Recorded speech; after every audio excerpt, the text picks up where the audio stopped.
Assalamualaikum warahmatullahi wabarakatuh. Apa kabar pemirsa Selebis TV? Senang rasanya saya Ade Febrian kembali menjumpai Anda dalam program obrolan Karebosi. Dan pemirsa, kita tahu Indonesia sekarang lagi banyak-banyaknya membahas seputar rancangan undang-undang yang memang kontroversial saat ini, Undang-Undang Omnibus Law atau Cipta Kerja, yang mana banyak sekali menuai sorotan, baik itu dari segi poin-poin yang dikeluarkan maupun penghapusan undang-undang yang lama atau aturan yang lama. Nah, saat ini kita sudah terhubung bersama dengan Bapak Herman, ini ya, Ketua Prodi Studi Ilmu Hukum Universitas Negeri Makassar. Assalamualaikum warahmatullahi wabarakatuh, Pak Herman. Ya, audionya Pak Herman, maaf. Oh ya, waalaikumsalam warahmatullahi wabarakatuh. Gimana kabarnya nih Pak Herman? Alhamdulillah. Alhamdulillah sehat ya. Walaupun ini hari ini memang sangat padat merayap ini kalau dilihat jalannya. Luar biasa di Kota Semua Makassar. mahasiswa ini bergerak kayaknya ya. Oke, kemudian saya ingin menyapa ada Bapak Rahman Syamsuddin, ini juga Ketua Prodi Ilmu Hukum Fakultas Syariah dan Hukum Universitas Islam Negeri Al-Udin Makassar. Assalamualaikum Pak Rahman. Waalaikumsalam warahmatullahi wabarakatuh. Iya, gimana nih kabarnya Pak Rahman? Alhamdulillah. Alhamdulillah sehat. Baik, pertama saya ingin ke Pak Herman dulu deh. Pak Herman, ini kalau dilihat Undang-Undang Cipta Kerja yang disahkan oleh DPR ini memang dituai sorotan yang sangat banyak dari kalangan buruh, kalangan aktivis maupun mahasiswa yang memang memahami rancangan undang-undang ini. Nah, kalau dilihat dari rancangan undang-undang yang disahkan oleh anggota DPR ini, kan ada beberapa poin yang memang menjadi sorotan, terutama ini klaster tenaga kerja. Nah, kalau dari pandangan Pak Herman sendiri seperti apa ini melihatnya? Ya, baik, terima kasih. Assalamualaikum warahmatullahi wabarakatuh. Untuk pemirsa TV, saya kira ada beberapa hal yang sebenarnya kita konsen di persoalan Omnibus Law ini, yang teman-teman kemudian beberapa orang katakan sebagai undang-undang Cipta Kerja ya, yang kemudian dari cilaka sebenarnya ya. Nah saya awalnya sebenarnya adalah Omnibus Law itu dulu sesungguhnya. Apa sih sesungguhnya Omnibus Law itu? Ya. Jadi Omnibus Law ini sesungguhnya adalah undang-undang yang menghimpun berbagai bidang objek di dalam hukum dijadikan satu. Nah, kalau kita bicara sejarah Omnibus Law ini sesungguhnya bukan tradisi hukum kita. Ini adalah tradisi hukum common law system yang banyak digunakan di negara-negara yang berbahasa Inggris. Tentunya ya. Tapi kemudian dicoba ada upaya komtabilisasi sebenarnya, mencoba sistem hukum Omnibus Law ini masuk ke dalam Eropa kontinental. Karena basis hukumnya kita kan sesungguhnya adalah Eropa kontinental. Kalau perbedaan sederhananya begini, kalau common law system itu basisnya adalah pengadilan. Okay. Nah, kita di Eropa kontinental basisnya adalah undang-undang. Makanya sangat jauh beda. Nah, inilah yang coba dimasukkan, itu satu sebenarnya. Sebelum kita masuk ke materi, sesungguhnya materi dari Cipta Kerja ini yang baru-baru disahkan, apakah tentunya rujukannya yang pertama hukum dasarnya kita. Yang pertama, kita harus melihat bahwa di ketentuan Undang-Undang Dasar itu memang sudah mengatur dengan jelas tentang hak-hak setiap orang untuk mendapatkan pekerjaan yang layak. Itu sebenarnya ruhnya sesungguhnya. Negara wajib, makanya kalau saya selalu bilang itu negara kan tidak punya hak sesungguhnya. Negara itu selalu punya kewajiban. Yeah. Makanya terminologi hukumnya adalah kewenangan. Negara itu tidak punya hak dan kewajiban. Tapi negara itu punya kewenangan. Kewenangan itu isinya di dalam adalah tugas dan fungsi. Kewajiban isinya sesungguhnya. Itu adalah amanah konstitusi. Nah, bagaimana kita lihat di pasal 20 misalnya. Nah, terlepas tadi dari apa yang saya katakan tadi, bahwa Omnibus Law ini adalah sebuah sistem, sebuah rule model, sebuah model yang sesungguhnya kadang-kadang tidak sesuai diterapkan di sistem hukum kita yang Eropa kontinental. Karena ini tentunya ada dasar yuridikitasnya istilahnya kalau saya. Dasar yuridikitasnya Eropa kontinental diterapkan di Indonesia, itu bisa kita lihat di pasal 2 aturan peralihan Undang-Undang Dasar. Semua badan-badan hukum, semua hukum-hukum yang berlaku pada zaman Hindia Belanda masuk ke Jepang, itu tetap diberlakukan setelah Indonesia merdeka. Apa artinya? Sistem hukum kita adalah Eropa kontinental. Nah, mari kita lihat di undang-undangnya, materi dari undang-undang tersebut. Saya sebutkan tadi, secara konstitusional itu jelas kewajiban negara menyediakan, karena ini sebenarnya sesungguhnya terkait di alinea ketiga pembukaan Undang-Undang Dasar, kewajiban negara itu jelas. Nah, bagaimana materi muatan? Kalau kita di ilmu hukum itu kan materi muatan ya, materi muatan undang-undang ini, apakah sudah sesuai? Jangan-jangan asas yang kita pahami selama ini, lex superiori derogat lehi inferiori, itu tidak tercapai di situ. Karena teman-teman mahasiswa, teman-teman buruh, elemen-elemen masyarakat, kampus, dan lain sebagainya, itu banyak yang dikritisi dari Undang-Undang Cipta Kerja ini. Salah satunya misalnya, roh dari Undang-Undang Cipta Kerja ini adalah lebih mengedepankan yang namanya outsourcing. Iya. Nah, apa jadinya outsourcing? Sebenarnya hitungannya sebenarnya ekonomis sih sebenarnya. Ini kepentingan ekonomis bagi perusahaan untuk tidak menyediakan uang besar ketika mau memutuskan hubungan kerja. Iya. Nah, itu yang pertama. Yang kedua, kalau dalam terminologi hukum, hubungan kerja outsourcing dengan perusahaan itu tidak ada. Outsourcing itu hubungan hukumnya ke penyedia tenaga kerja. Penyedia tenaga kerja yang hubungan hukum ke perusahaan. Nah, kalau terjadi masalah, buruh mau mengadu kemana? Nah, itu latar belakang filosofis sesungguhnya yang ingin dibangun dari Omnibus Law ini melalui Undang-Undang Cipta Kerja. Jadi banyak terminologi hukum, bagi kita orang hukum, saya kira Pak Rahman sangat paham tentang hal ini. Terminologi hukum itu penting, karena terminologi hukum, kedudukan hukum buruh, yang memiliki hak dan kewajiban, dan di sisi lain dengan pemerintah yang memiliki kewajiban untuk menyediakan sebagaimana amanah konstitusi, itu yang kadang-kadang perlu kita kritisi dengan baik. Karena sesungguhnya banyak sekali di dalam terminologi hukum yang tidak sesuai atau tidak politik hukum negara yang kadang sesungguhnya sangat luar biasa. Kalau kita baca detail, ya mungkin bagi orang awam ketika baca outsourcing, ya biasa saja. Iya. Tapi bagi kita orang hukum, itu bicara terminologi hukum. Pengertian hukum, yang hubungan hukum Rechtsbetrekking ini yang melahirkan yang namanya Recht en Plichten, hak dan kewajiban. Jadi itu sangat penting, terminologi hukum itu sangat penting. Jadi ada dua sesungguhnya yang saya mau katakan.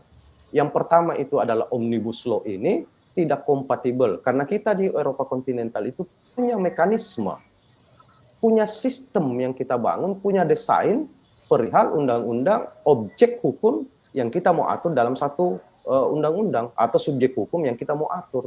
Itu punya mekanisme. Kalau Pak Rahman sangat paham ini tentang pendekatan filosofis, pendekatan sosiologis, pendekatan historis, dan lain sebagainya. Nah, dengan basis atau sistem hukum yang berbeda dengan kita di common law, maka rasa-rasanya tidak kompatibel Omnibus Law ini, Undang-Undang Sapu Jagat ini, 174 sekian banyaknya undang-undang, ribuan pasal, dipres menjadi satu. Sehingga terminologinya sangat umum, tetapi kalau kita baca secara detail, hubungan hukum, kalau kita terutama bicara buruh, itu tidak jelas terminologinya dalam hukum. Contoh saya sebutkan tadi. Terus materi muatan yang ada di dalam, itu sangat luar biasa kalau kita baca. Dan ini perlu kita kritisi. Tapi masih ada kesempatan, saya kira, setelah disahkannya ini, ada mekanisme di dalam hukum yang bisa kita lakukan, yang bisa dilakukan oleh semua orang yang merasa haknya, hak konstitusionalnya sebagai warga negara, atau kalau lebih spesifik ke Recht en Plichten yang saya sebutkan, hak dan kewajiban buruh, masih banyak yang bisa dilakukan melalui organisasi buruh dan lain sebagainya.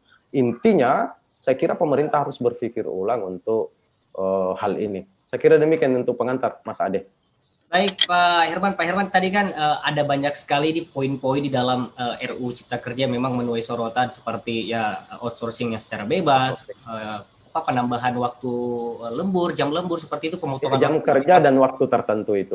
Betul. Dan juga yang paling dipermasalahkan juga oleh masyarakat ini penghapusan upah minimum. Padahal dalam Undang-Undang Ketenagakerjaan Nomor 13 Tahun 2003 kan memang disebutkan tak boleh ada pekerja yang mendapat upah di bawah upah minimum. Jadi sini agak bingung juga ya, karena sudah ada Undang-Undang Ketenagakerjaan sebelumnya yang mengatur semua pekerja tidak boleh mendapatkan upah di bawah upah minimum. Tiba-tiba ada aturan yang membalik itu, menghapuskan itu. Jadi ini agak-agak mengecewakan juga atau seperti apa ini kalau menurut Pak Herman? Dari sisi sistem Eropa kontinental, satu undang-undang itu dibuat dengan 3 pendekatan yang sederhana. Saya tidak mungkin bicara detail tentang ini. Harga keekonomian, upah buruh itu dihitung berdasarkan berapa harga cabai, berapa harga beras, dan berbagai kebutuhan buruh dalam 1 bulan. Yeah. Itu itu sesungguhnya dasar dari upah minimum. Upah minimum buruh bisa hidup. Karena kalau itu dihapus, maka kembali lagi yang saya katakan tadi, bahwa kita membangun terminologi hukum yang dia pasalnya menjadi karet. Yeah. Kalau di istilah hukum itu namanya blanket norm. Norma yang bisa ditarik ke sana kemari, siapa yang menerjemahkan, kalau kekuasaannya menerjemahkan, berarti itu yang jadi.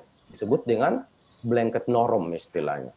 Nah, banyak blanket norm, kalau Anda yang Mas Ade tadi katakan tentang upah minimum maksimum itu yang tidak jelas, maka dalam pengertian teori ini yang disebut dengan blanket norm. Norma kabur, norma karet istilahnya. Kalau di masyarakat itu namanya norma karet. Kalau kita namakan sebagai blanket norm. Nah, ini tidak jelas. Padahal dasar penetapan layaknya buruh bisa hidup dalam 1 bulan, itu jelas. Harga keekonomian. Jadi cara misalnya di Makassar, itu ada Badan Pusat Statistik, ada BPS, ada lembaga-lembaga pemerintah yang bisa dimintai data oleh pembuat undang-undang misalnya untuk menetapkan upah minimum.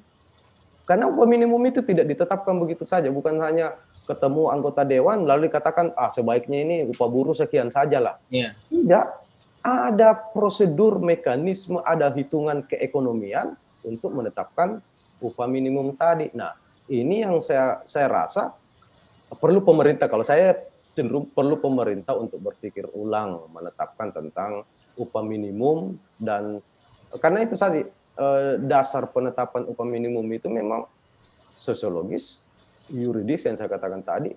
Kalau berkenaan dengan upah, tentunya harga keekonomian yang kita harus hitung. Harga cabai dalam 1 bulan berapa kebutuhannya, lalu beras dalam 1 bulan, itu tidak ditetapkan, upah itu tidak ditetapkan seenak kita pembuat undang-undang, tetapi ada hitungannya, dan itu jelas, apalagi kalau dikaitkan dengan undang-undang lainnya misalnya. Karena Omnibus Law ini cenderung menabrak semua, termasuk undang-undang lingkungan hidup. Kita sudah SDGs, pembangunan berkelanjutan, itu jelas secara internasional. Itu kita tabrak, tidak ada izin lingkungan lagi. Anda bayangkan ini, betapa perlu kita kritisi aturan ini, karena satu undang-undang menabrak ke sana kemari. Tidak berlaku yang saya pahami sama Pak Rahman, tidak berlaku lagi lex superiori derogat lehi inferiori. Tidak berlaku itu lagi. Tidak berlaku lagi berbagai asas yang kita pahami, yang kita pelajari dalam teori konsep yang ada di dalam Eropa kontinental. Makanya saya bilang, kalau bangunan Eropa kontinental itu lebih teoritik. Kalau di common law itu lebih praksis, lebih praktek, karena memang basisnya adalah pengadilan. Nah, ini yang kita coba pemerintah tawarkan, dia balik. Jadi ya istilahnya jaka sembung bawa golok, ya tidak nyambung. Dan seperti itu sesungguhnya yang saya mau katakan. Jadi banyak hal saya kira ini kesempatan untuk teman-teman di Celebes TV sebagai salah satu pilar demokrasi untuk menyampaikan informasi yang sesungguhnya dari undang-undang ini. Bagaimana untung ruginya, bagaimana kalau dual driven hate dengan dulmatic hate-nya, efektivitas dan efisiensinya. Itu kan hukum sampai menghitung detail seperti itu, Mas Ade. Saya kira begitu, Mas Ade, untuk itu tambahan. Baik, terima kasih Pak Herman. Saya ke Pak Rahman Syamsuddin. Pak Rahman, ini kalau dilihat di Undang-Undang Cipta Kerja yang disahkan ini kan memang banyak sekali undang-undang di dalamnya nih ya, kalau kita lihat baik-baik. Nah, kalau dilihat dari pengesahannya saja, waktu pengesahan ini kan memang kayak ngejar waktu gitu. Kita kayak ngejar waktu, ini dipres gimana nih waktu supaya bisa disahkan pada tanggal itu juga. Nah, kalau dilihat dari undang-undang yang banyak seperti itu, kira-kira menjaminkah kualitas produk yang dihasilkan itu, Pak Rahman? Ya, terima kasih sebelumnya. Terima kasih Celebes TV atas kesempatan yang diberikan untuk mengkritisi tentang Undang-Undang Cipta Kerja atau biasa dikenal dengan Undang-Undang Cilaka katanya teman-teman sebagai besar akademisi. Nah, saya tertarik untuk membahas dulu di awal-awal terbentuknya ini perundang-undangan. Saya masuk ke asas sesuai disampaikan tadi Pak Herman. Di awal ini kan sebenarnya ada beberapa asas yang diabaikan oleh pemerintah, khususnya DPR MPR itu terkait tentang asas keterbukaan. Nah, setahu kami sebagai akademisi bahwa undang-undang itu sebelum dilahirkan itu perlu proses sosialisasi. Ya. Ada dengar pendapat, stakeholder yang terlibat di sana, buruh dilibatkan, kemudian pihak lingkungan hidup juga dilibatkan. Bahkan ini lucunya kan kementerian pun itu tidak tahu. Ya. Nah, coba bayangkan ini kan pelaksananya adalah kementerian. Jadi seharusnya memang dalam proses awalnya tadi semua pihak-pihak itu dilibatkan dalam penyusunannya.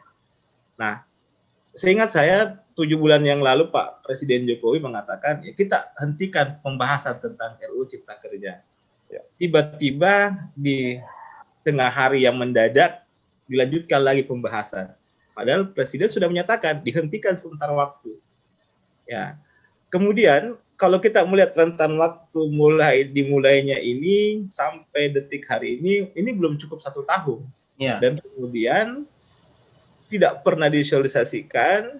Nah, rentan waktu yang singkat seperti ini kan sebenarnya sudah ada hal yang tidak masuk di akal ya, dalam artian bahwa setahu saya rata-rata peraturan pemerintah itu atau undang-undang yang dibuat oleh pemerintah itu biasa itu sampai tahun berjalan ke berikutnya. Misalnya tahun ini disosialisasikan, tahun ini digodok, tahun depan digodok, kemudian tahun berikutnya baru diputuskan. Karena ini akan mengatur normnya, ini norm paling utama ya, karena dia akan mengatur nanti aturan paling di bawah. Kalau kita melihat undang-undang pembentukan peraturan perundang-undangan ini akan mempengaruhi undang-undang di bawahnya. Nah, sehingga tidak boleh dengan serta-merta segampang itu selesai dibuat, kemudian alasan karena COVID. Ini kan alasannya ada beberapa anggota DPR kena COVID. Saya bilang ini kan dalam prosesnya tadi setelah disahkan pun itu ada proses sosialisasi, tidak boleh langsung diberikan disetujui langsung ya. Jadi harus kembali disosialisasikan. Nah, ini kan kalau saya melihat sebenarnya ada ketidakwajaran lah dalam pembentukan peraturan undang-undangan yang selama ini sebenarnya pemerintah sudah terapkan, toh di zaman yang ada sekarang, DPR yang ada sekarang itu membuatnya lebih cepat dibandingkan undang-undang sebelumnya. Kalau saya ini kesalahan yang kedua setelah undang-undang KPK kemarin yang lebih cepat. Pertama itu nomor 1 itu. Sistem kebut semalam lah kalau bahasa teman-teman mahasiswa. Ini yang kedua ini tidak sempat disosialisasikan, tidak ada keterbukaan. Sebenarnya banyak asas ya, tapi asas yang paling utama yang tidak dilakukan adalah asas keterbukaan terkait tentang hal itu. Saya pikir itu yang menjadi pertanyaan kami sebagai akademisi. Baik Pak Rahman, ini kalau dilihat memang dari segi waktu yang seperti dikatakan tadi, ini istilahnya sistem kebut semalam, artinya memang ini dikejar cepat gitu. Padahal ini masih banyak sekali undang-undang yang memang perlu dikaji satu persatu, tidak serta-merta langsung, istilahnya kalau kita bahasa di Makassar itu ambak rata begitu ya, tidak ada seperti itu. Nah, kalau seperti ini otomatis dari segi kualitas undang-undang sendiri ini, RUU Cipta Kerja ini sepertinya diragukan seperti itu? Ya, ini juga yang menarik ya. Saya coba buka-buka, mungkin Pak Herman sudah baca juga. Dari rancangan konsep itu sampai dengan yang baru-baru disahkan itu, ada keganjilan menurut saya. Misalnya ada di dalam beberapa pasal, terus penjelasannya ketentuan itu dihapus. Ya. Nah, idealnya itu kan kenapa dihapus gitu? Iya. Nah, artinya kan ketika produk itu akan diterbitkan misalnya harus ada penjelasan detail bahwa ketentuan ini tidak digunakan karena sudah diatur dalam undang-undang yang lain misalnya seperti itu. parahnya lagi misalnya di undang-undang ini ada banyak kesalahan-kesalahan pengetikan. Misalnya ada di beberapa pasal itu Ya, menyebut ada gratifikasi, padahal tidak ada keterkaitan dengan ya, undang-undang ini. Jadi gini, ya saya pikir Pak Herman juga tahu, kita juga dalam menyusun suatu peraturan perundang-undangan itu harus mengikuti dua hal kaidah yang dipakai, kaidah hukum dan kaidah bahasa Indonesia. Nah, kalau tidak digunakan ini, maka unsur kejelasan undang-undang ini tidak akan terpenuhi. Ini saya ingat sekali ada pedoman yang dikeluarkan oleh Kementerian Hukum dan HAM dalam menyusun peraturan perundang-undangan dari segi bahasa, dari segi penulisan, korelasi antar pasal dengan pasal harus jelas, kemudian substansi isi bagaimana kalau Pak Herman tadi bilang muatannya apa gitu. Ini saya lihat di antara rancangan yang kemarin dengan disahkan ini kok banyak yang berubah gitu, dan kalau saya melihat antar pasal per pasal ini tidak saling berhubungan ya, ada yang hilang begitu, padahal sebenarnya pasal yang di atas lebih pasal di atas menjelaskan ke pasal yang berikutnya seperti itu yang saya lihat. Kalau menurut saya dari substansi isinya sudah jauh sekali dari kelayakan sebagai sebuah undang-undang seperti itu.